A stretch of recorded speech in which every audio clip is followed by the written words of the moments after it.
is Joseph Yang. I'm the president of the WMU Taiwanese Student Association. This is Johnny. Hey, my name is Johnny Chen, and I'm the vice president and the treasurer of the Taiwanese Student Association of Western Michigan University. So at the Taiwanese Association, our job is to gather all the Taiwanese members together, make some food, crack some jokes, and his job is just to make sure all the funding goes to the right places. Alright, so today we're going to make a traditional Taiwanese dish. It's called gu ba mi, or Mien. It means beef noodles in soup, and I've learned this from my friends, and I've watched YouTube videos. There's not just one way of making it, there's several ways to jazz it up. So with that said, we can get started with the ingredients and start the cooking process. Alright, so for our first ingredients, we have our Asian Trinity. We have green onions and garlic and ginger. This provides our aroma. So right now what I'm going to do is start heating up the pot. I'm going to pour some oil in, and then we're going to get these aromatics started in the pot. So what do you think about this dish? Okay, so for a traditional beef noodle, there's a lot of ways you can manipulate the flavor of it. There's, as you said previously, there's not a fixed recipe. So people like it hot, people like it sweet. Well, compared to our counterpart in China, they slap a ton of spiciness in there, whether it's pepper, whatever you name it. Right.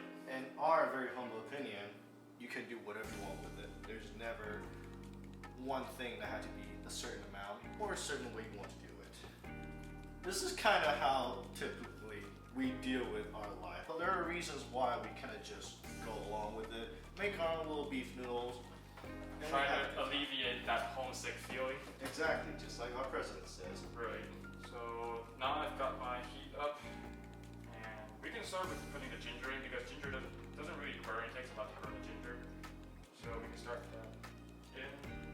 So at this point, I'm already dumping in the aromatics.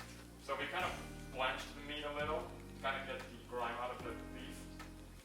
And what I'm going to do now is I'm just going to separate the bone from the rest of the beef shank. So, by the way, this beef piece is called the shank.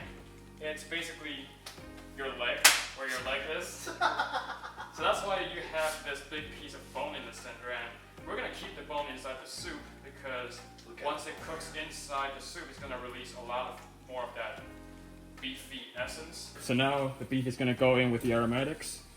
I'm going to turn up the heat a little. So we're going to let the beef cook in there for a bit. And right now I'm going to add one more aromatic. And this is called huajiao in Chinese. In English it's Sichuan or peppercorns. It ain't going to be flour pepper, I guarantee you. Right, and what this spice does, so we can get a close-up of this, the grains in it, all of it. This provides that numbness that you see in a lot of Sichuan dishes. I'm going to let the heat and the oil activate that numbness and spike. Now I'm gonna add my sauces. So this is called doubanjiang. It's basically a chili bean sauce. And what this provides is that umami flavor inside your soup. And we're gonna use two types. And generally when you're making dishes with doubanjiang and these broad bean paste sauces, you want to let it fry a bit. You don't want to just dump in the thing and be patient about it and just add your water. So here's my second type. This is kind of darker, by the way. The sauce is the broad bean paste sauce. Okay. Yeah. One last thing I'm going to add is cooking wine. And this type of cooking wine is Shaoxing cooking wine. And what this is going to do is kind of enhance that flavor. And I'm going to have to turn it up to kind of accelerate that process of letting the alcohol kind of burn through. So that's how you activate that cooking wine. At this point, we've kind of got the cooking wine reduced and cooked away a bit. So now I'm gonna go ahead with the stock and the water. That looks like an idea. That's a good idea to me.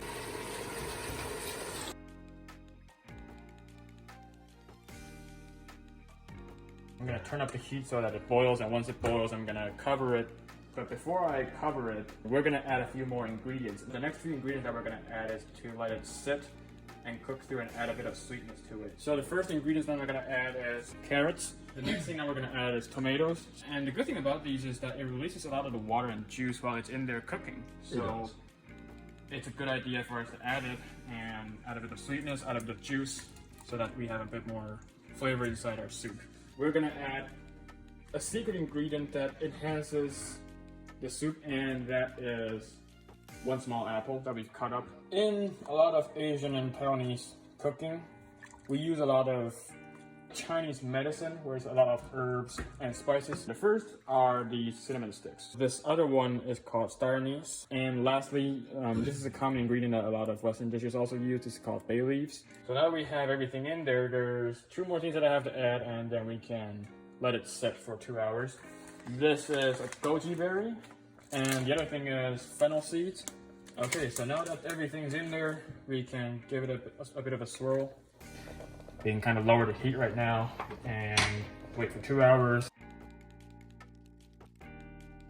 And we're back from the 2 hours, and so we've got our pot here ready, and right now what I'm doing is I'm boiling some water for the noodles.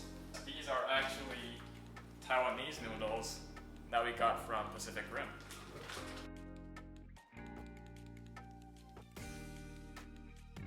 So now we've got our table set, we're ready to eat.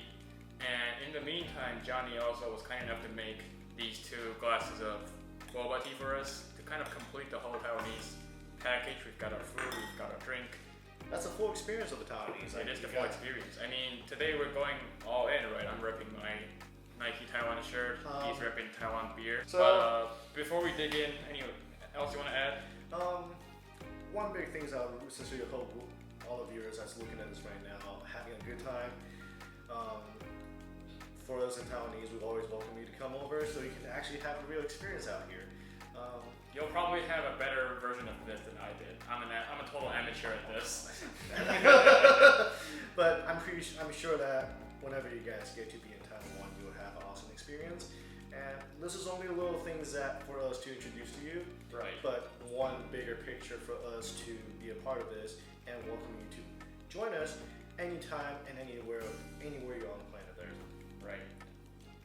So, thank you guys for tuning in, and hope you guys enjoy the rest of the videos from all the other amazing RSOs in the International Festival. I was about to start digging in, wait a minute. Well, so that'll do it for us, and we'll see you guys next time. See? Alright.